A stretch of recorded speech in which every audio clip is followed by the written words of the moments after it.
Hello and welcome to the Mastermind, Body, and Spirit Show. I'm your host, Matt Belair. Today, we have two incredible guests for you. Our first guest, Jesh de Rox, is the founder of Kindred, a modern form of meditation that allows participants to regulate their emotions and learn to create specific feelings such as peace, joy, and even glory. He is a speaker on consciousness, the formation of culture, and creative genius who has spoken in over 35 countries. Our second guest, Rasoulli, is a visionary artist, published author, and creative guru whose paintings have been featured throughout the world. He also guides retreats and shares his approach to creativity in talks, radio, TV, and films. Together, they are the hosts of the Wisdom of Madness podcast. Welcome to the show, Jesh de Rox and Rasoulli. Thank you so much for having us. Thank you for having us. Yeah, guys, I'm so excited to get into this. I got to look at your work. I'm really curious about what you guys are working on. I could interview you both separately, but it's nice to have you on. So why don't we just start with a little bit about your backgrounds, how you got into your work, and then why you started the podcast and what you hope to accomplish and what you're trying to just spread to the world there, because both of your work is they're both very interesting, very heart-centered, and just happy to have you on. Well, when I was born, right after I was born, there was a flood. And that flood just rolled me across the world until I got here now. That flood was that energy that I have no idea where it came from, what happened. So no decision under any circumstances for anything that I did. All I was is surrendering to that flow. And that's how I got here. That's your whole background story? That's amazing. That was the most succinct background I have ever heard, especially for somebody who's done such an amazing work and is very accomplished. Do you want to add anything else, or you're fine with that? Well, I don't think bio means much to me. What I am now at this moment, is what has value to me. So as we're discussing things, I introduce myself as I am now. But what happened to me 20 years ago, or 30 years ago, or 15 years ago is irrelevant. This is what I am. That has brought me to what I am now. And that's what I want to share. My bio is me, as I am right now. Beautiful. I'll accept it. Jesh, follow that up. Yeah, so Rasoulli is a pretty wild character, as you might be able to discern so far. And I love wild characters. I've spent a lot of my life exploring why some people grow so wild. And there does seem to be a pretty strong correlation between the people who go far from regular culture and the people who who end up being able to contribute a lot to culture and even form the culture to come. So having studied people like that a lot of my life, I ended up running into this particular wild character almost 15 years ago now. And we just had an instant bond. We both recognized each other, and he's been an incredibly beautiful person in my life, very formative. We've had nothing but amazing conversations since we met. And in studying the growth process, one of the main things that I've found is that when we say we grow, what we really mean is that we see things differently than we did before. And those changes in the way that we see only happen through conversation.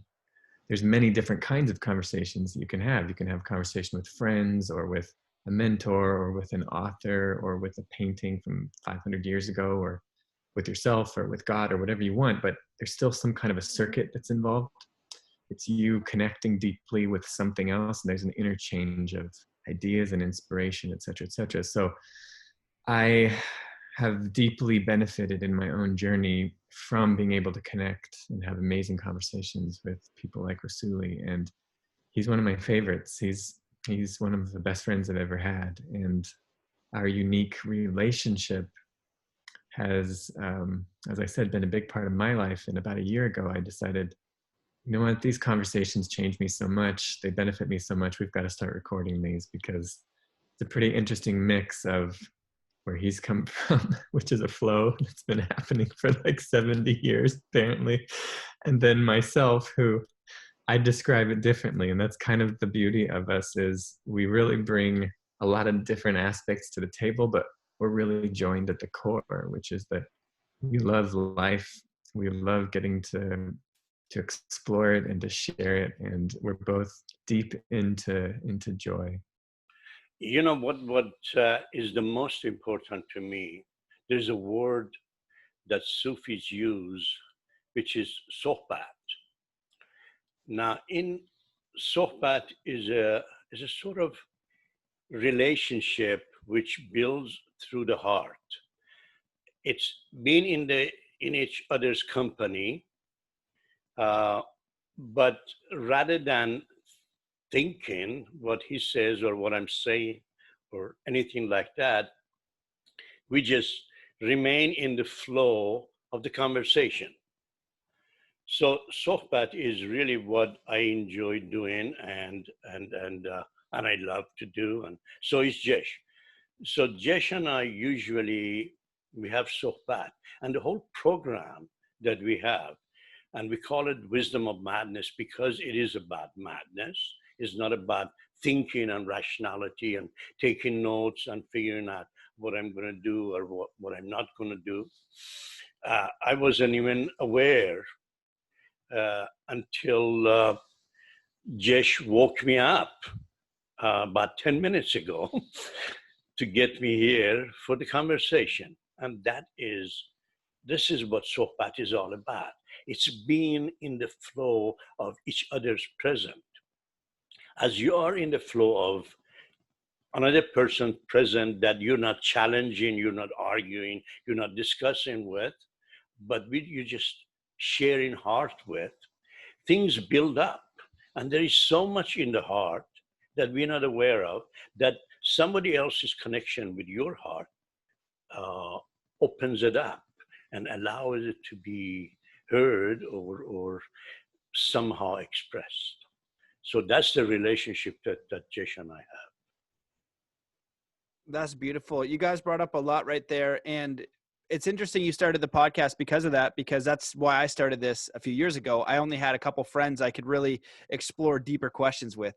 I really am curious about some of the bigger questions in life, and what's possible. How do we live a good life? How do we connect to those feelings of joy, peace, miracles? What is possible for an individual and also humanity?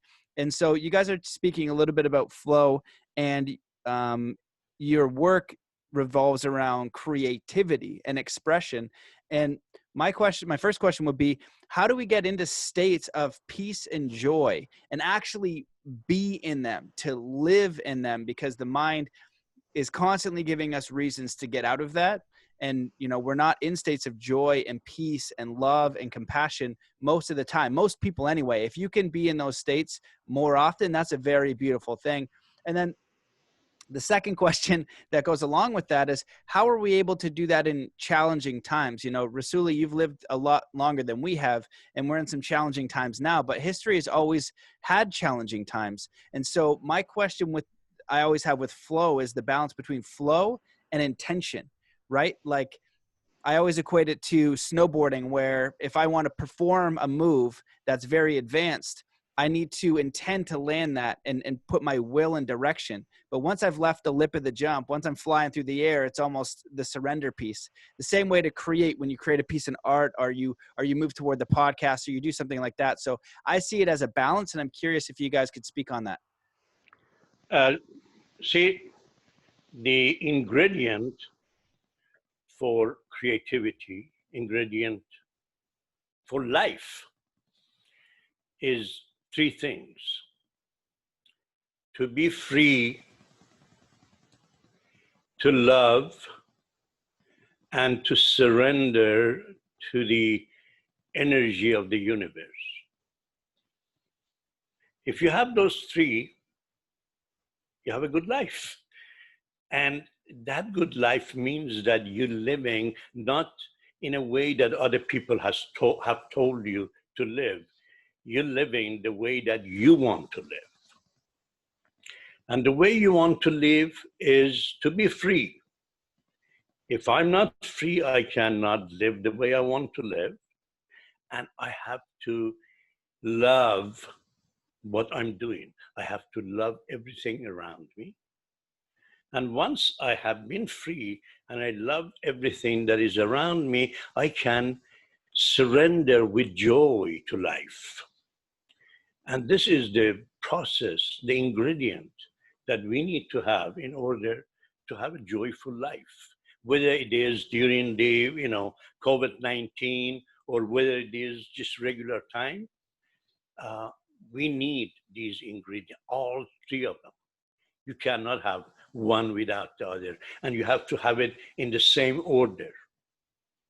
First, you have to be free, then you have to love, and then at that time, you'll be able to surrender. Surrendering is the most difficult thing. Surrendering with joy, accepting the pain as much as you accepting the joy. That is a true surrender. So if there's a pain and I say, oh God, why me, why me, why me? That means I'm not surrendering. I'm not surrendering. So our conversations, Jesh and I usually get into these type of discussions where we can flow in life freely, when we can surrender to whatever is coming around us. I think from my particular take on it, one of the most important things I learned about those different states of mind you were referencing is that every single one of them is generated by our own mind and body.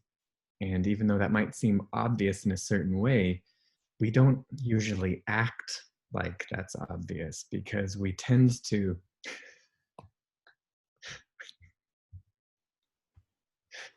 we tend to think of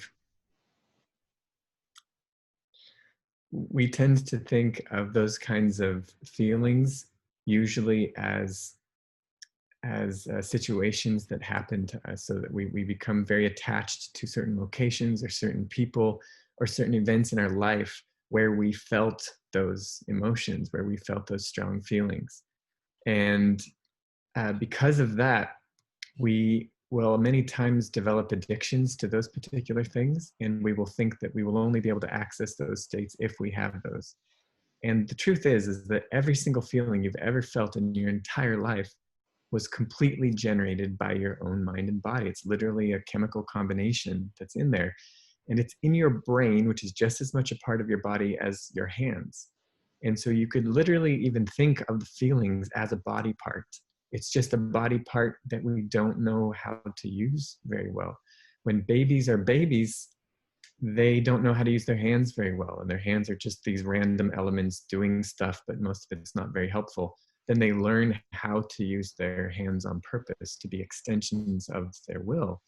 And a very similar thing is possible to happen with the feelings. And that's one of the big things that I study. And the meditation technique that I've created is specifically designed to help people mix their intention and their will with their feelings, to use their feelings as extensions of their body. As I said, because we can't see them, we tend to attach them to these external experiences. And I think another big piece in there that's been really fascinating for me to observe is that we also think about feelings in ways that don't really apply to feelings. Feeling is so much of a different language than thought that in a certain way, it's kind of like antimatter and matter, or feminine energy and masculine energy. It's two halves of something, but they're each in a certain way opposite of each other, which is why it's very difficult to talk about feelings. And the culture that we're in is largely constructed of thought. But even though it's constructed of thought, our bodies themselves have a really deep need for these feelings. So a lot of culture still does dance around constantly this idea of feelings. And when you look at who we spend our time with and why we chase what we chase, you can always directly link that back to feeling. Interesting that you brought up the subject of feeling and thought, because these are the two sides of a coin, and they can be completely destructive of the other one.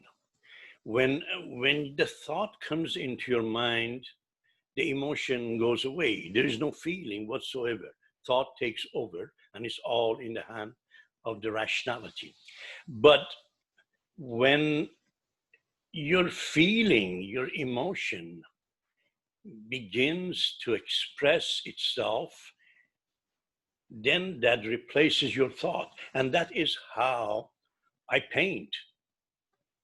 The moment a thought comes into my mind, I have to replace it immediately with my emotion. And the emotion is, for me, emotion of love that I have experienced and I'm experiencing in my life.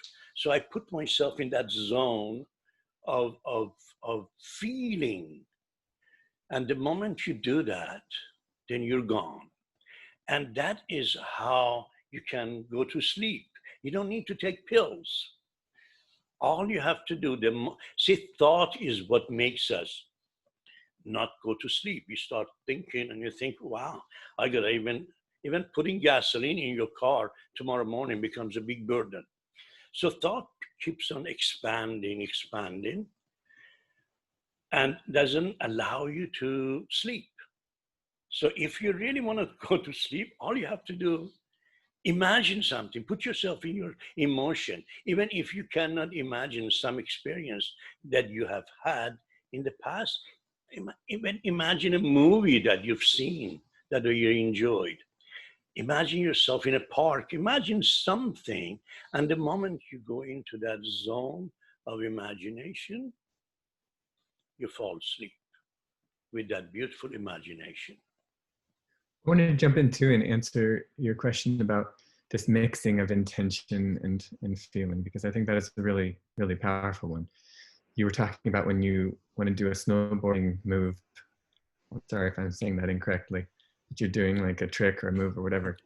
And you have to think of which one you're going to do, and then you have to put all of your energy into it. But there's this book I read one time that was really fascinating about this master table tennis player from England who went all the way to the Olympics, and he ended up, he was like a world renowned player. He had won all through Europe, but when he was at the Olympics, which is kind of like the height for a lot of people, this whole country was watching him, millions of dollars had been spent on him. He ended up choking, and he got like slaughtered 21-0 or something like that.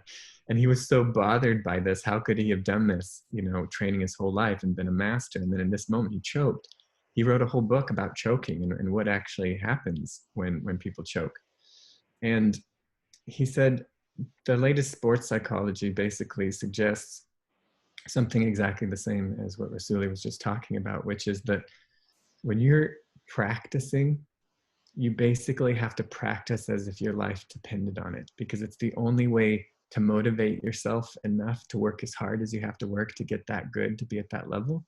But then when it comes to game time, when it comes to the time to be at the Olympics, you have to just completely have fun, as if the outcome didn't matter at all.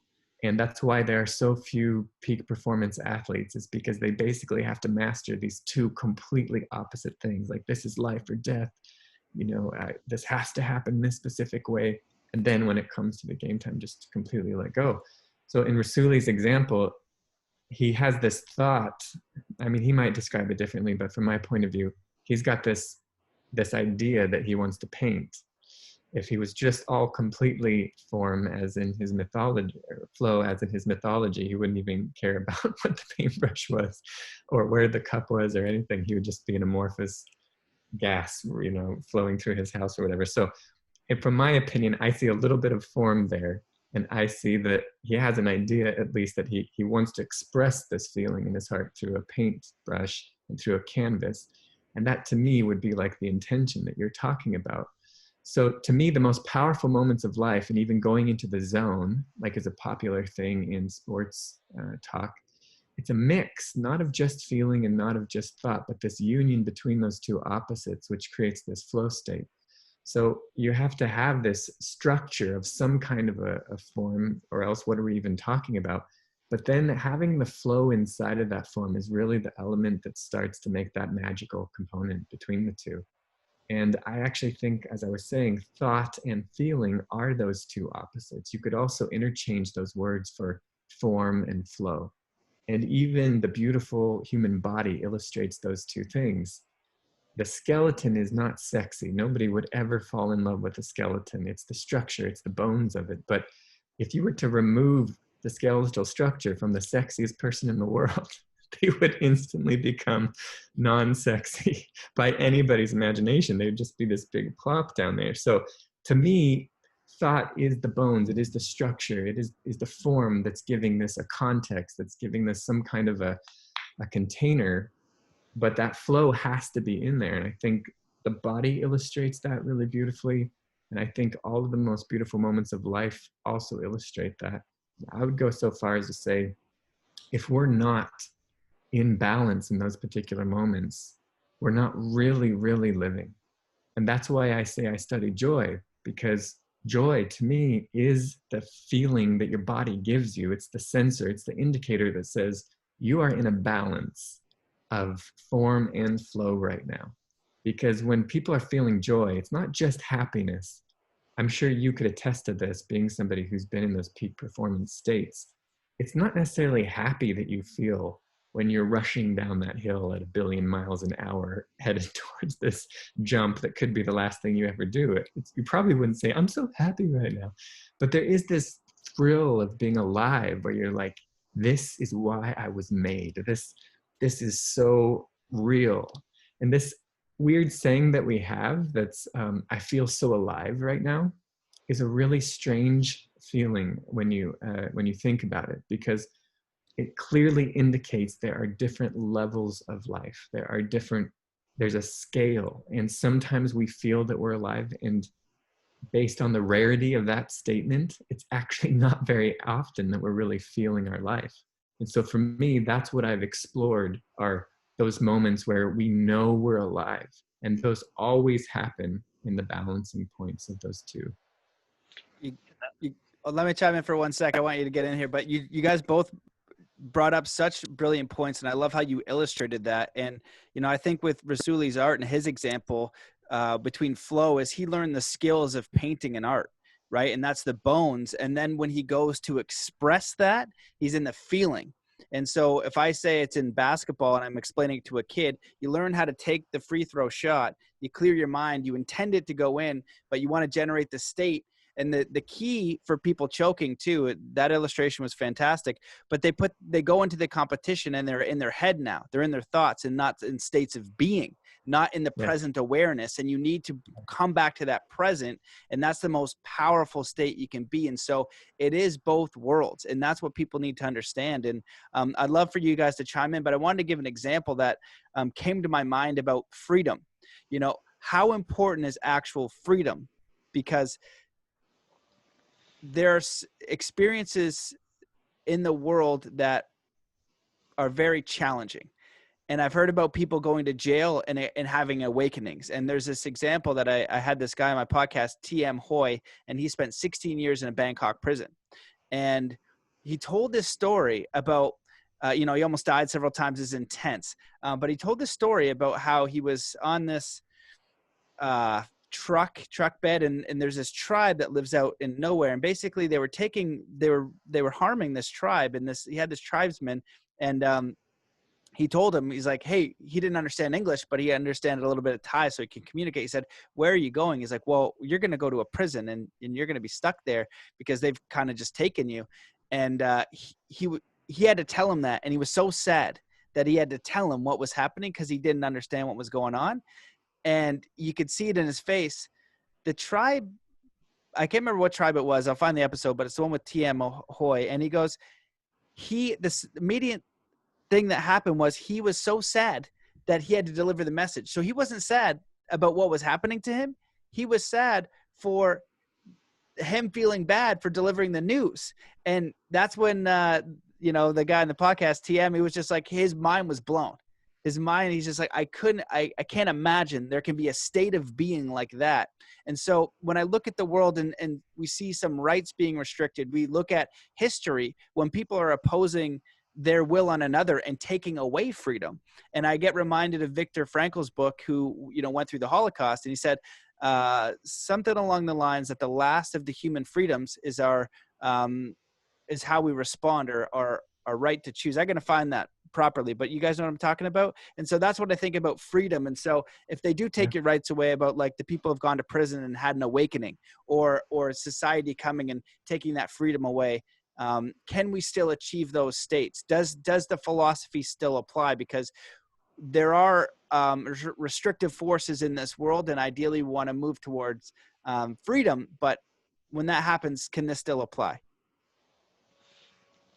Okay. It's a bit convoluted, but go for it. too many of the things. But the first thing that I want to go back to is the structure that Jesh talked about, and I think that would be connected to the freedom that you're saying now, because structure is the limits that we create for ourselves.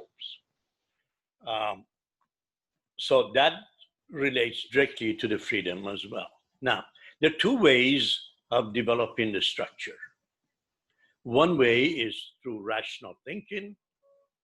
One way is through the heart.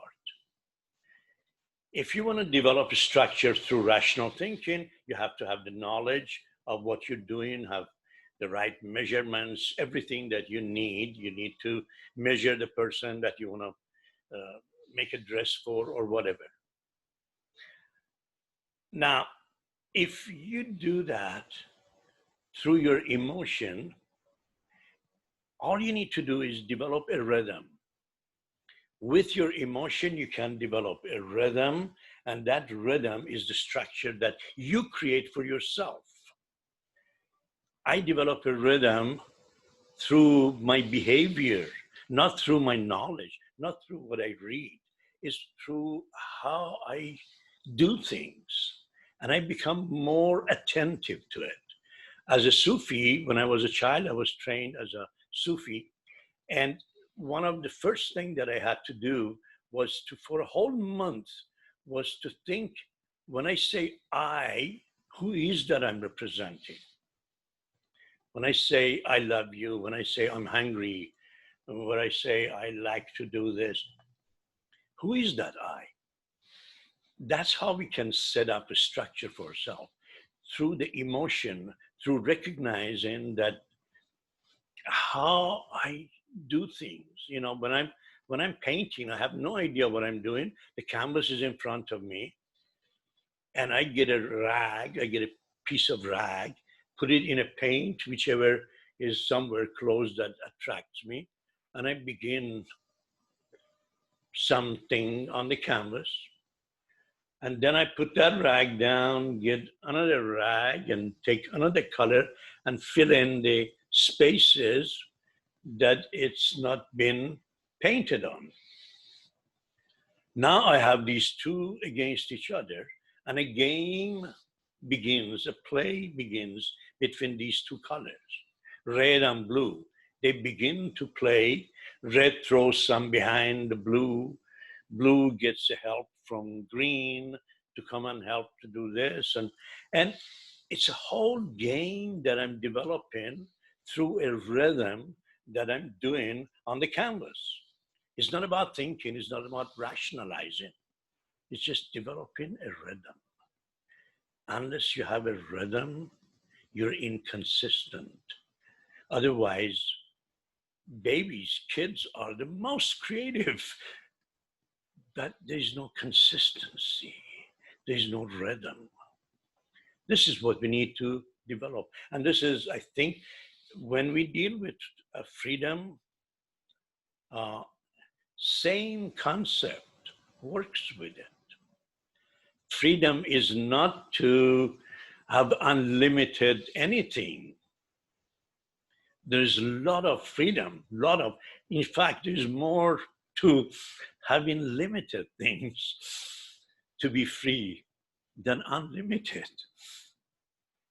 So developing a rhythm allows you to have the limits that you want to set for yourself in life.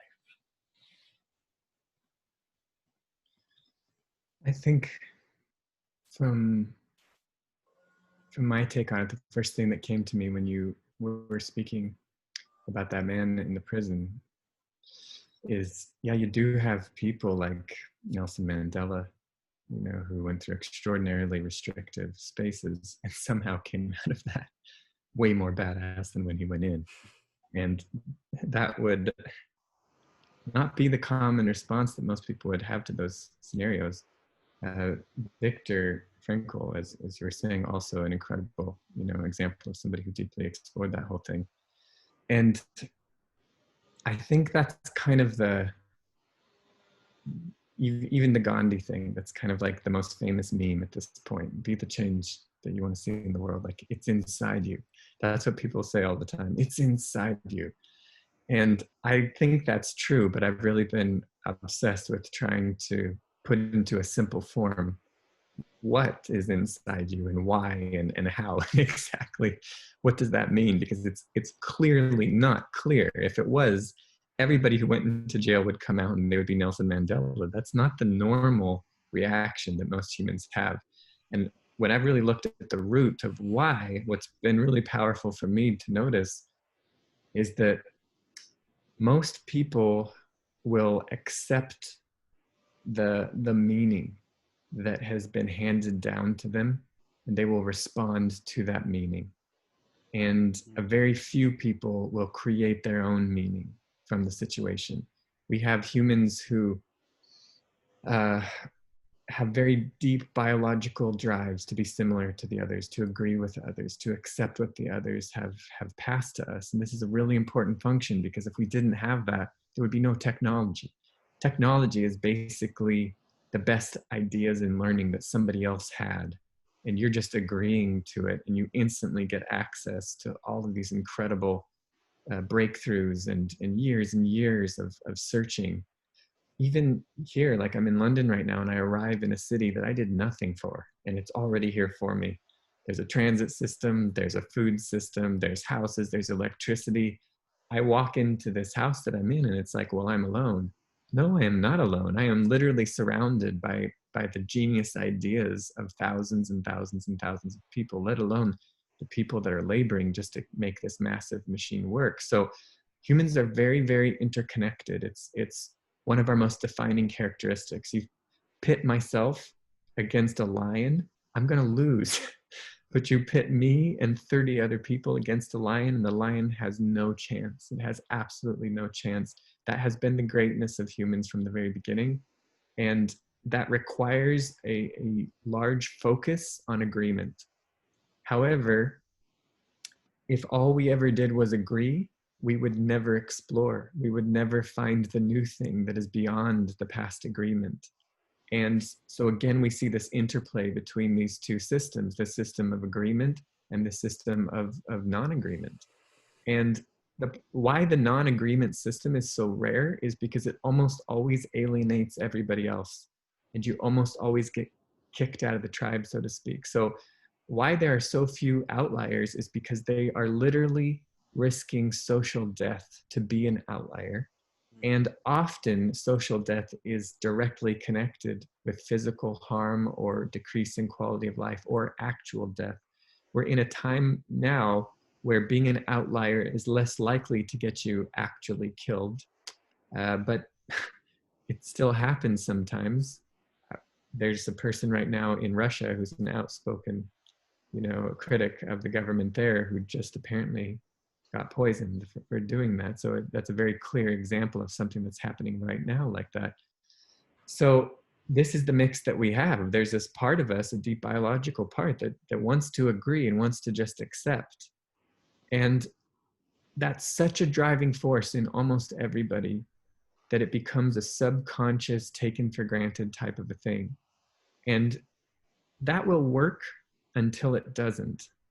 And when it doesn't, that's when we run into frustration, and when we run into pain, when we run into self-judgment, when we run into shame and all of this other stuff. Pain, to me, is a signal that tells your body you need to switch from the reference mode. You need to switch from the shared agreements you already have into the creative mode, which is the exploratory mode, into non-agreement, because your sum total of agreements got you to this exact space that you are in. Your sum total of knowledge got you to the space that you are in. You now need to change. And in response to pain, a lot of times people don't go into the creative mode. They go into defensive mode. They go into shame mode. They go into hiding mode. They go into coping mechanisms of all kinds. And that's where things really, really get dangerous, because there becomes a prolonged period of that pain. And pain is not meant to be a signal that is prolonged. So it is a very deep subject, but when you look at somebody like a Nelson Mandela, who finds themselves in this structure and in this form where he doesn't see another outlet, most people are going to respond to that pain through the animal-based instinct, which would be to fight it, to run away from it, or just to pretend that it doesn't exist. Fight, flight, freeze. That's the main response that most people have to pain. And to me, the outliers that contributed a lot, the singular most important difference looking at them, is that for some reason, they were able to respond to pain creatively. That's why you have someone like a Nelson Mandela, who was in the same situation as millions of people on this earth have been in.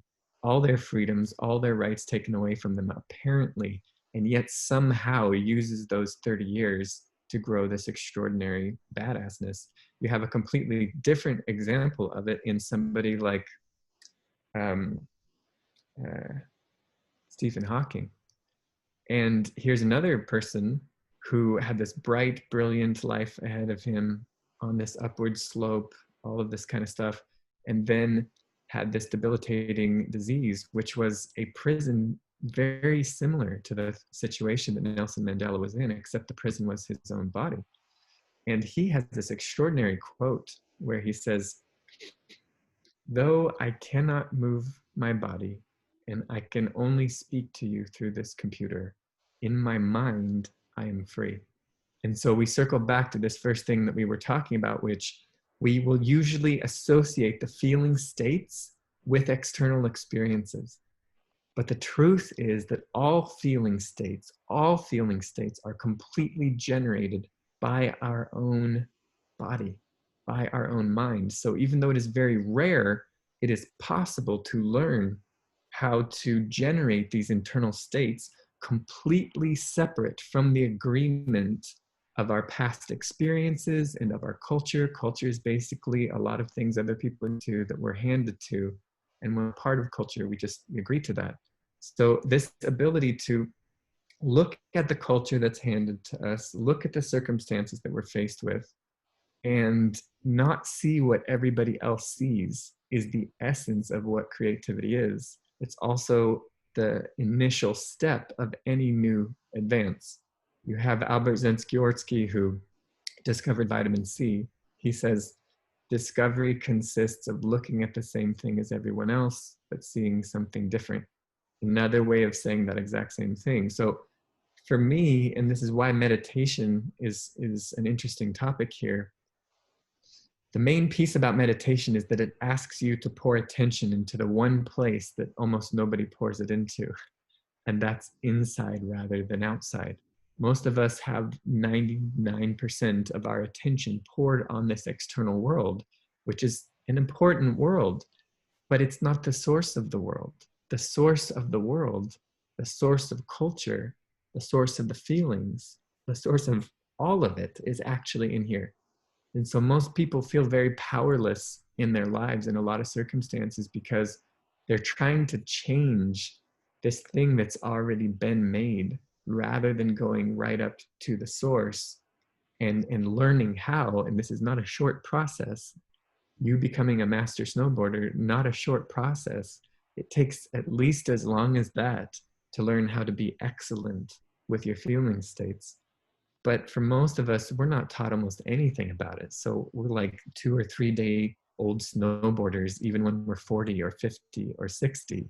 And so many of us are like that, that we just kind of take it for granted that that's just the human experience.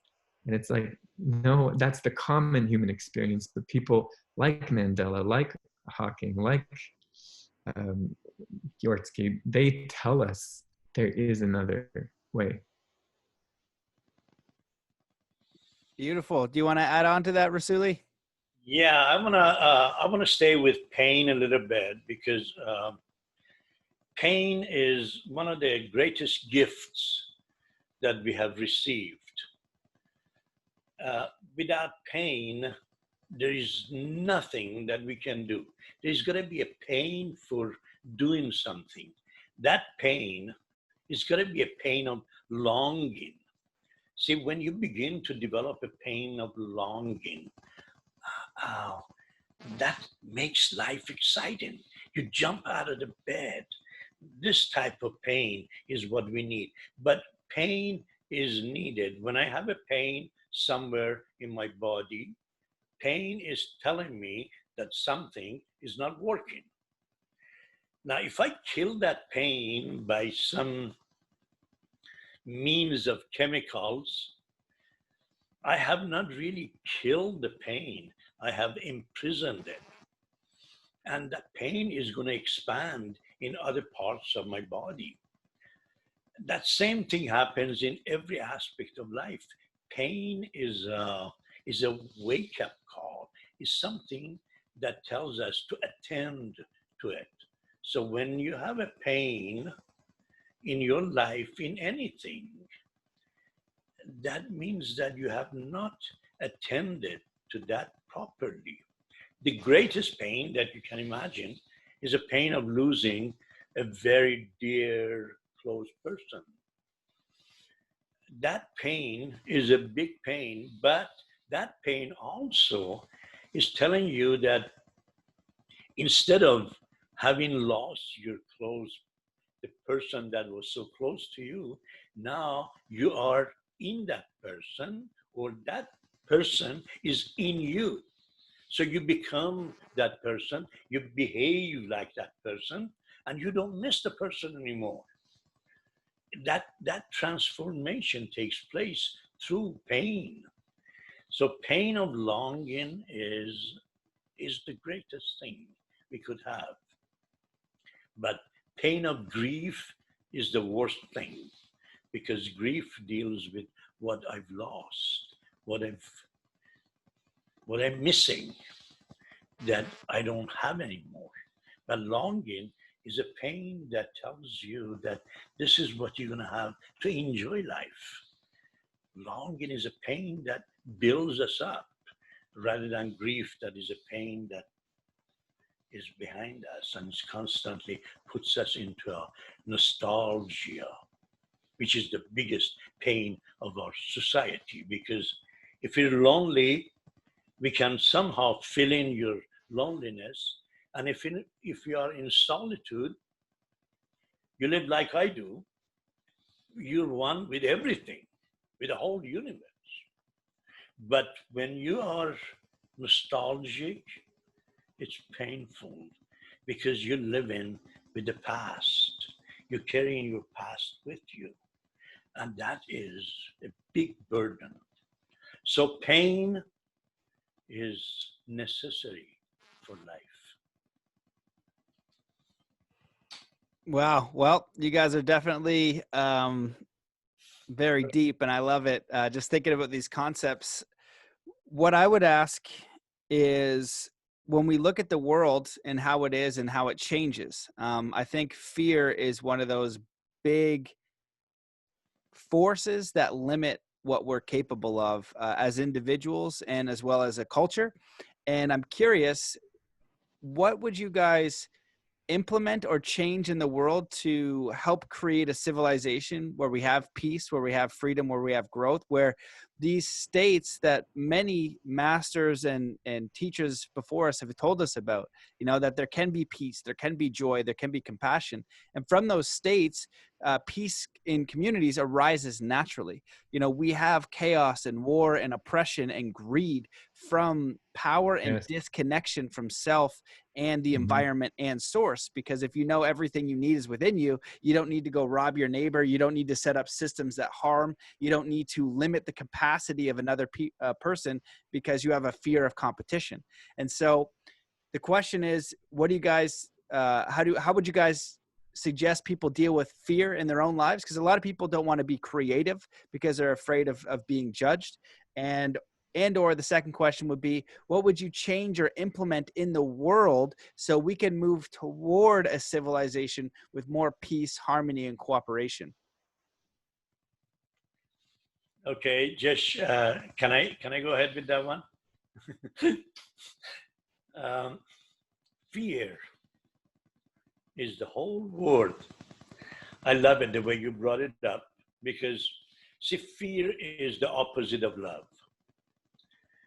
When there is fear, love leaves us. And when there is love, there is no fear. So we've been fed constantly fear. Nobody is feeding us love. The fear has built up so much that the only way to get rid of it is through love, is through beginning to love what we're doing. Through beginning to love right now, this moment, as I'm sitting in here talking with you, is the greatest moment in my life. I have never had any other moment that I can recall, or I don't hope to have a moment for the future where I would be in this present situation, no matter what it is. See, if we build up these living in the moments, the next moment and the next moment and next moment builds up, and that gets rid of the fear by our emotion of seeing beauty around us. If we don't see beauty, we cannot get rid of fear. Beauty attracts us. Beauty makes us enjoy life. So fear is, we have to fight fear against love, because it's not love and hatred. It's love and fear. Fear is our biggest enemy, and to get rid of fear is to live in the moment. Not remembering the past and not planning for the future. Right now, especially with COVID-19, we are in a condition that we cannot plan anything based on the past, or we have no idea what happens in the future. So instead of letting them run our life and decide for us, we can decide for ourselves. If somebody asked me to give them a particle of my life, my body, like my hand, my head, whatever, I won't give it to them, no matter what, unless they need it, like they would be very dear. But I won't give something for free to anybody. But we're giving our mind, our brain, free in the hand of other people. And now that we are so limited in our physical world, it's the time for us to get rid of that and begin to plan for ourselves. And planning for ourselves is to live in the moment. Enjoy this moment. When I'm painting, the greatest work of me, my masterpiece, is the painting that I'm doing right now. This is the greatest work that I have ever done and I ever will do.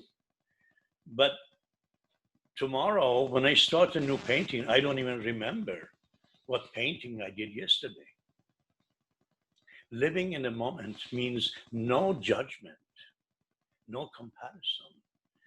And when there is no judgment and no comparison, there is no doubt. And when there is no doubt, there is no fear. Just love every moment. Live as if this is the last moment of my life. And when you live that moment, you take advantage of everything around you. I think for me, two things come really strongly in reply to your question. And the first is, why is there so much fear? I think in a single word, ignorance. And there's this famous story of Jesus who had this really bad day and a bunch of people killed him. It was not going well for him. And he's there like about to have his last moments. And one of the last things he ever said is, Father, forgive them, they know not what they do. And to me, that is the single most accurate description of humanity of anything I've ever heard of. We know not what we do. So it's not really that we're horrible, it's not that we're evil, it's not all of these things. Maybe that happens sometimes in certain moments, but I think the base hashtag for humans would be hashtag ignorant. And you see a direct causal relationship between ignorance and fear. And you can even think to a time when you were a child, for instance. I was deathly afraid of the vacuum cleaner. Every time that vacuum cleaner came on, it's a super loud sound. It has this powerful sucking thing at the end of it. And I was fascinated with it, but I was also terrified of it. And it's been a minute since I was terrified of the vacuum cleaner. And what happened now that I'm not afraid of vacuum cleaners versus as a child, the ignorance was removed. The more that I ended up learning about what the vacuum cleaner was and that it was not in fact possible to suck my soul out of my body and enter into a deep black abyss from which I would never return, the clearer that I got on that information, the less afraid I became of the vacuum cleaner. And now the thing that I was mortified of and thing that would send me into a complete animal state is a regular tool that I use all around my house to make it a better place to live. It increases my quality of life. So I would suggest a very similar thing of every single thing that we are terrified of. And that is A, that it is a problem of ignorance, certainly, and B, that once that bridge of that ignorance is crossed, then the thing that was our nemesis, that was our deep enemy, doesn't just disappear, it actually ends up becoming a beautiful ally. Just as the vacuum cleaner was a monster and now it becomes a very valuable tool around me. And that is, in fact, from my perspective, the very purpose of creativity. Creativity means to change one thing into another thing. And there's nothing more creative you can possibly do than change an enemy into a friend or an ally. So people say paintings are creative. They say music is creative.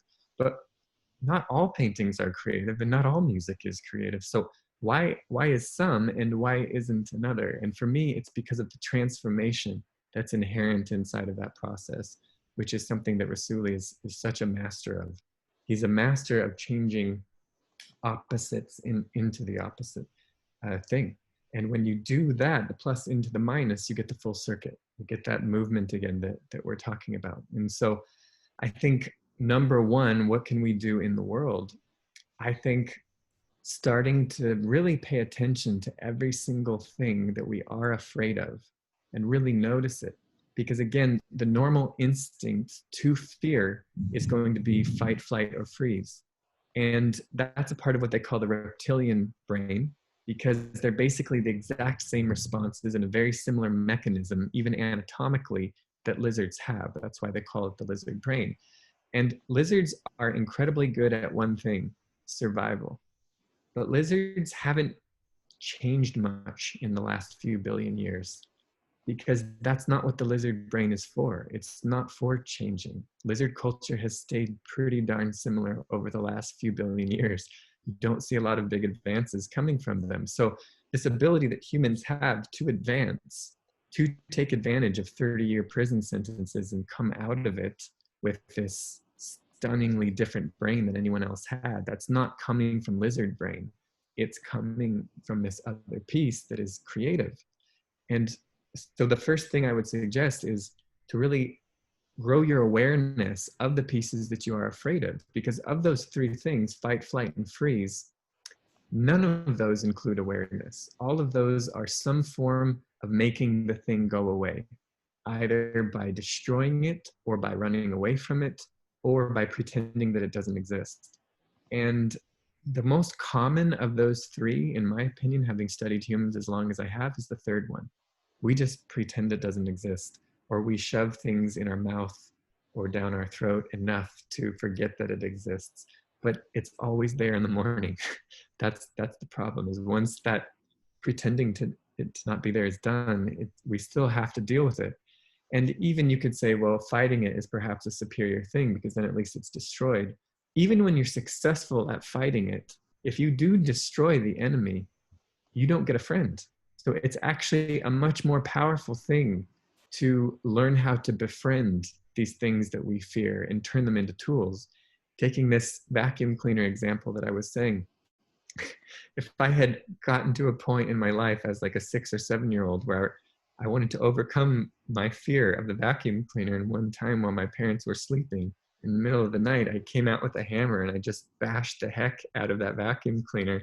Yeah, maybe I wouldn't have to be afraid of it anymore, but there was going to be consequences from that. And one of the consequences is that my house would be more dirty than it was. And so I think it takes a really brilliant, beautiful kind of a mind to look at the thing that is horrifying to everyone else. The animal instinct says, get away from this as fast as you can, as far as you can, and go towards it instead of away from it.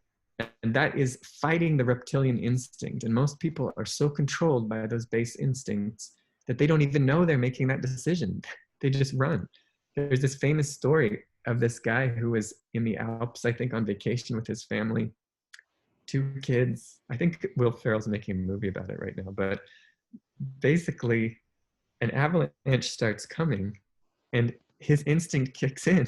He just runs, leaving the mother there with the 2 kids. It's not very funny. I'm sorry I'm laughing, but it's a little bit funny.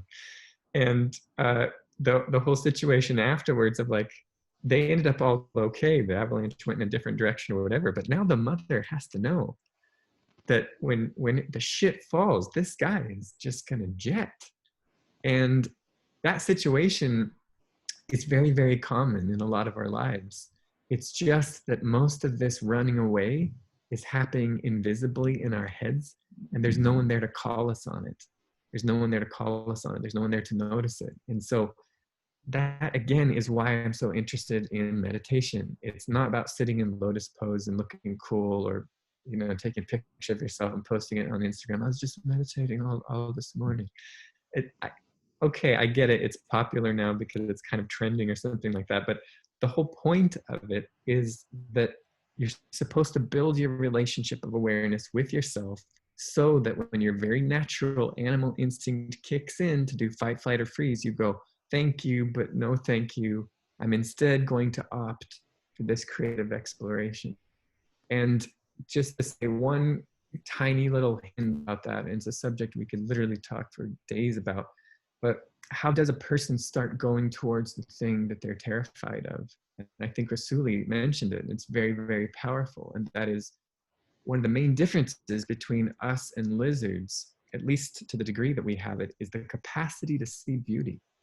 Beauty is the thing that has always been the reason why we go into the face of the darkness, why we go and go towards the monster when everybody else is running away. Beauty is always involved in that. Beauty is always deeply linked to mystery. There's always a strong connection between beauty and mystery. And for me, it's almost like the rising star of the human experience. It's this capacity to see a beauty. And when you have somebody like Martin Luther King in a horrible, fight for his very life, I mean, people forget that he wasn't just risking his life. He was risking his daughter's life. He was risking his wife's life on a daily basis. You have to have some deep kind of balls. You have to believe so much in what you're doing to be risking your family's life on a daily basis for that.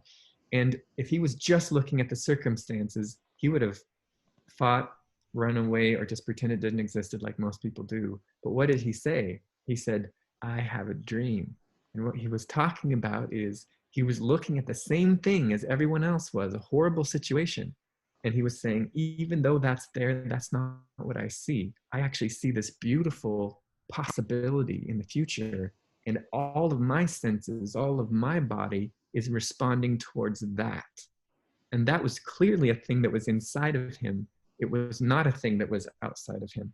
And again, that's where you get this difference between the outliers and everyone else, is their inner reality is more real to them. That's the thing that they're responding rather than to this external reality. I don't know how much more time we have, but I want to take an issue that I can finish it in a sentence or two. Dream. Dream is life. Without a dream, life is meaningless. The true poverty is not having a dream. It's not about not having money or house or name or whatever. True poverty is not having a dream. A dream comes only when we can live in the moment. The dream does not come when we go back to the past or plan for the future. Those are thoughts. The dream is what we need. Don't repeat yesterday's thoughts as you've been repeating for, I don't know, we've been repeating. A thought comes on 80% of a thought is repetition of yesterday's thought or thought in the past. But dream is something that we need and we live with it.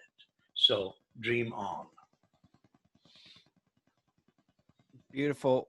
You guys shared so many points there that I'd love to discuss. I'll just kind of wrap it up as succinctly as I can.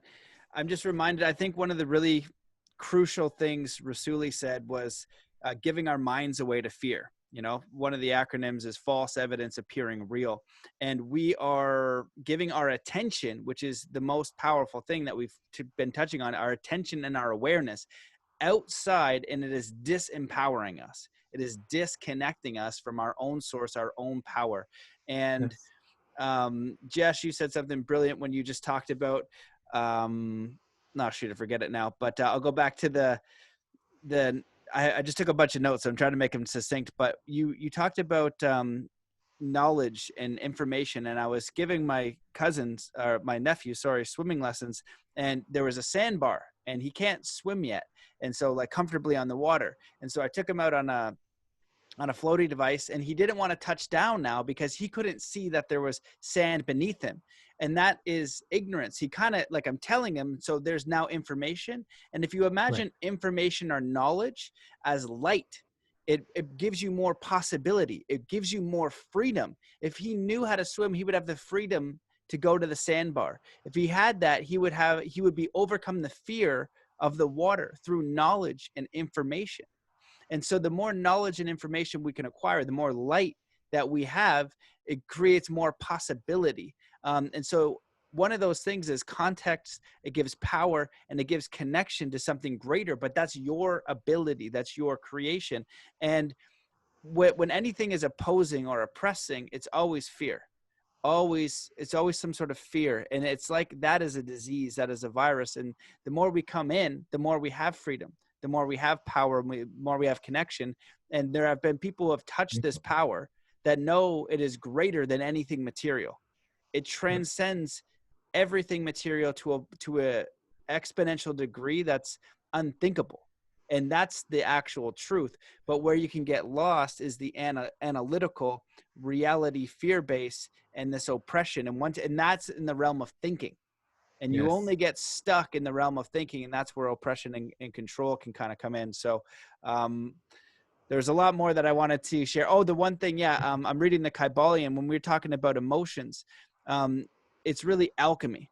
And so most people think of alchemy as just the material world, but really the greatest alchemy For those who study the Kybalion occult knowledge, it's really internal emotional alchemy, transmuting fear into courage or love or joy or hope. And it's like energy, it's like fuel, it's like coal, right? The more of that you have and the more that you can transmute, the more power you have to express in the material world, because you're continually alchemizing these challenges. Oh, and this is what you said about the meditation that's so important.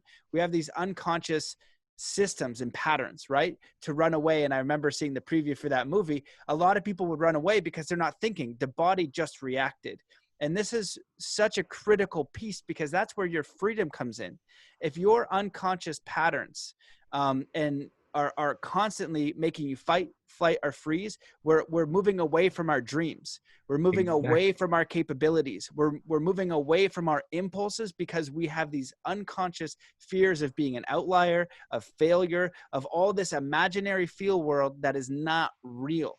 And so when you train yourself to look at it and to overcome it, you have way more freedom, way more possibility, way more power in this existence. So if you guys want to chime into that, that's me wrapping up a little bit of the points that you guys shared that were so brilliant. I wanted to share why I understand them in a little bit of a different way. And for me, it was through martial arts and sports. And this meditation process and moving toward fear, and then also having the discipline and the rhythm, all of those things came together to create this understanding. But you can find it through art, through all these different other expressions, through meditation, through different means, but you'll kind of learn those same skills so you can apply them in your life. So do you guys want to chime in, or do you want me to ask you another question? I would continue your conversation by adding that knowledge is great to gain, but knowledge has to be used. Knowledge has to be developed through a person in order to become a wisdom. Knowledge by itself is meaningless.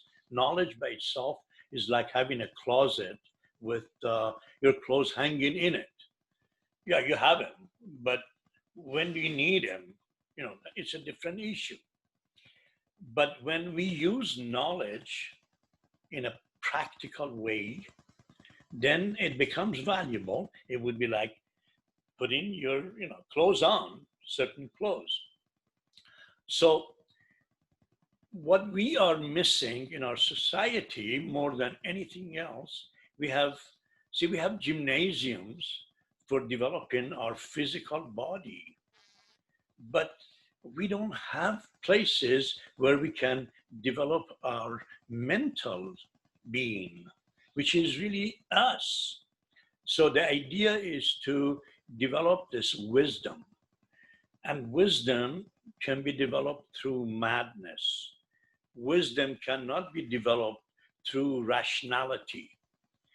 Rationality has its own place for our physical body, but wisdom is for us, for the inner being that can use it. Wisdom is like the sun when it rises, brings light.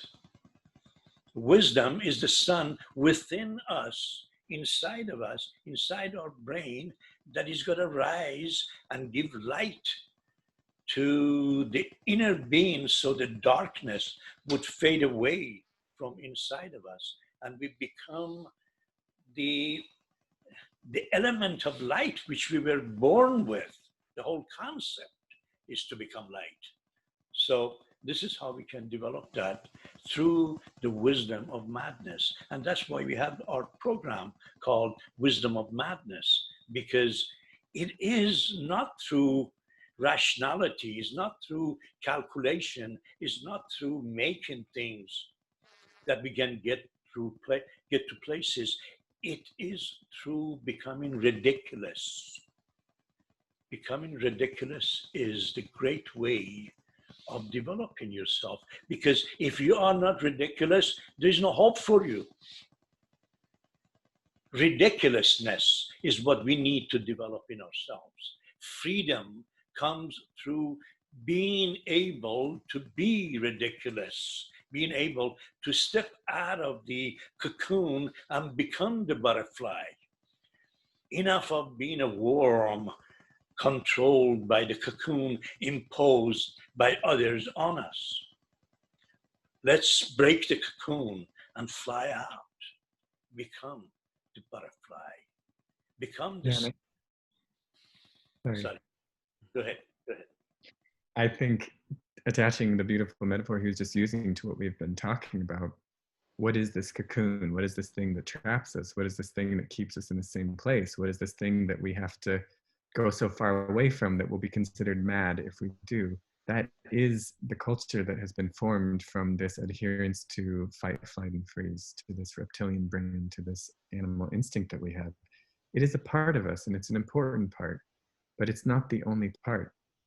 It's not the only piece of us. And I really believe that the deep invitation of being a human is getting to really find out what all your pieces are and what they do, and playing with different mixes of all of them. And this whole idea of madness that we're referencing in this idea of the wisdom of madness is the unknown, the chaos, what might be. Everything that ends up being form always starts that way. And you talk about alchemy. It's an amazing, amazing conversation to have. And what really is a human more than this incredible instrument that takes some things from over there and mixes them together and makes another thing over there? I mean, you look at everything that we do, and that's basically what we do. We are the great rearrangers. We have been rearranging shit since we were, one. And we never really stop in some ways.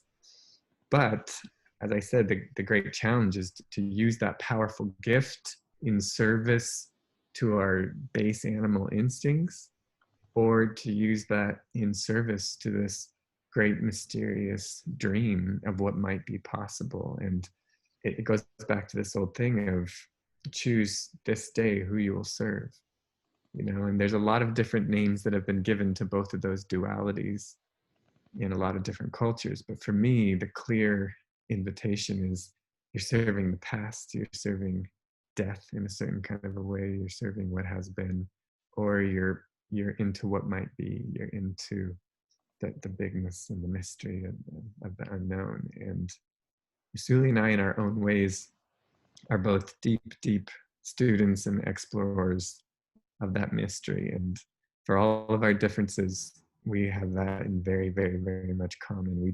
We love the mysteries. We love exploring them. We love swimming in them. And that's a skill that both of us have learned to get better at over the great, over the span of our lives.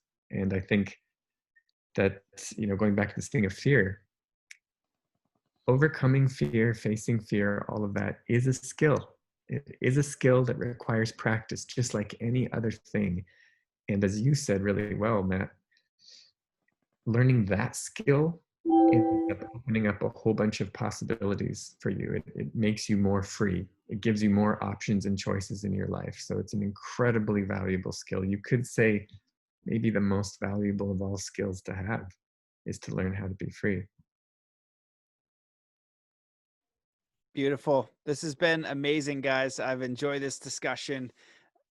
Thank you very much. I try to think about a nicer way to put that, but it's been an extraordinary discussion.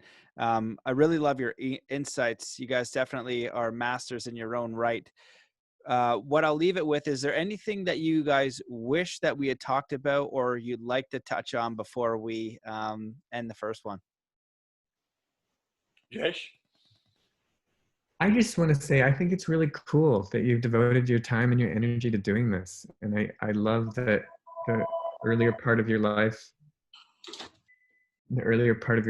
you were focused in the direction that you were, and you went so far in that. And now you've taken that exact same energy and you're putting it into a completely new form that is a very generous form, because as you're helping yourself, you're also helping so many other people. And I just really want to commend you for that. I think it's really, really beautiful. And it illustrates what we're talking about with this transmutation. It's awesome. Thank you for having us. Well, I appreciate that too. And where can people find you as well if they want to check out more of your work? I'm in a small flat in London right now. No, I'm just kidding. This is the address. Yeah. Well, we're both on Instagram. Uh, we're both on Instagram. I'm on Jesh de Rox, and Rasoulli is on. What's your Instagram? Is it Rasoulli Art? Is that it? Yeah, Rasoulli Art. Yeah. Rassouli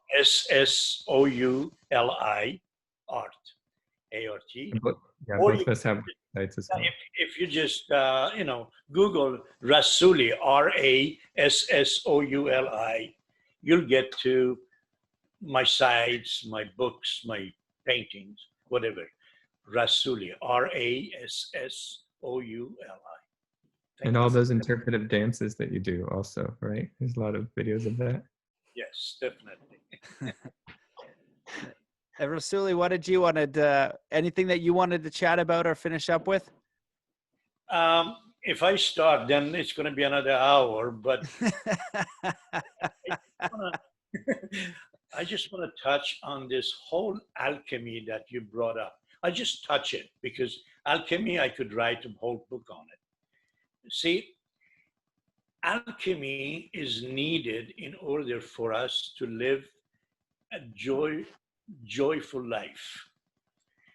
Alchemy is just like the practice of alchemy in the Middle Ages.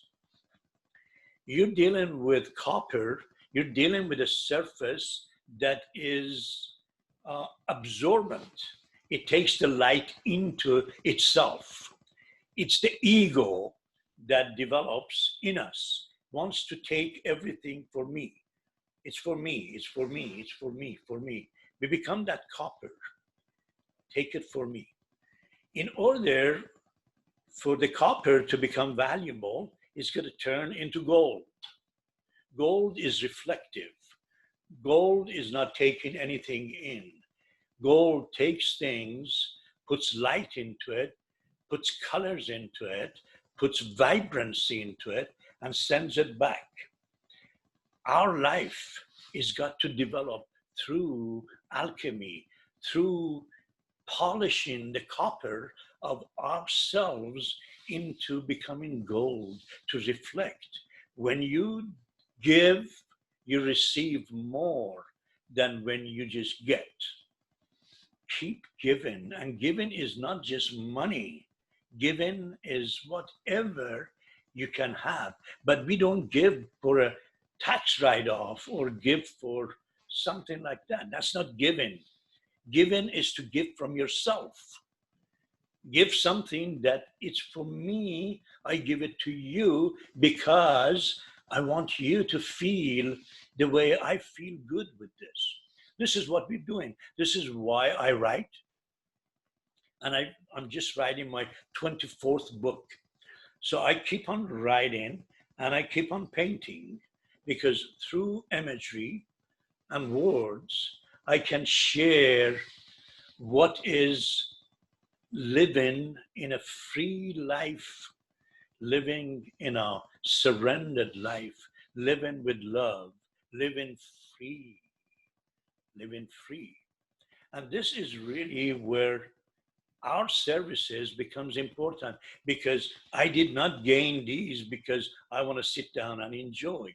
I gain these because I need to share with other people. It's the light that has been getting the oil from environment, and now it's lighting up to spread the light around it for other people to benefit from that light and take their own journey. Rumi says it so beautifully. He says, footprints lead to the shore of the sea. Footprints lead to the shore of the sea. From there on, no trace remains.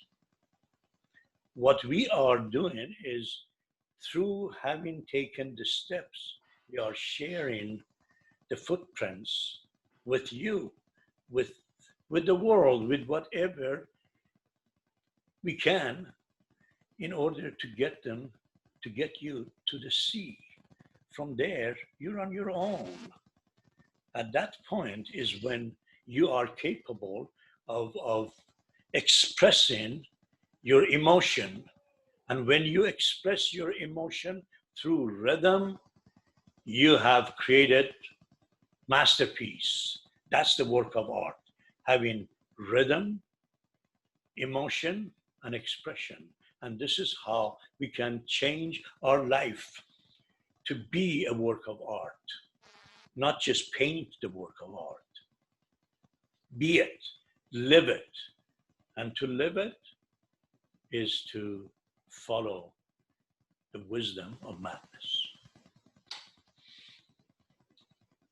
Beautiful. Well done, Rassouli. Amazing. Oh, that's amazing. I was waiting for the Rumi quote to come in. So you remind me a little bit in the way you speak. So obviously you're doing something right. Thank you guys so much for coming on the show. I appreciate what you're doing. I appreciate your work in the world. And yeah, maybe we can do this again sometime. So thank you guys very much for being here. Thank you so much. Thank you. See you guys. Thanks for watching.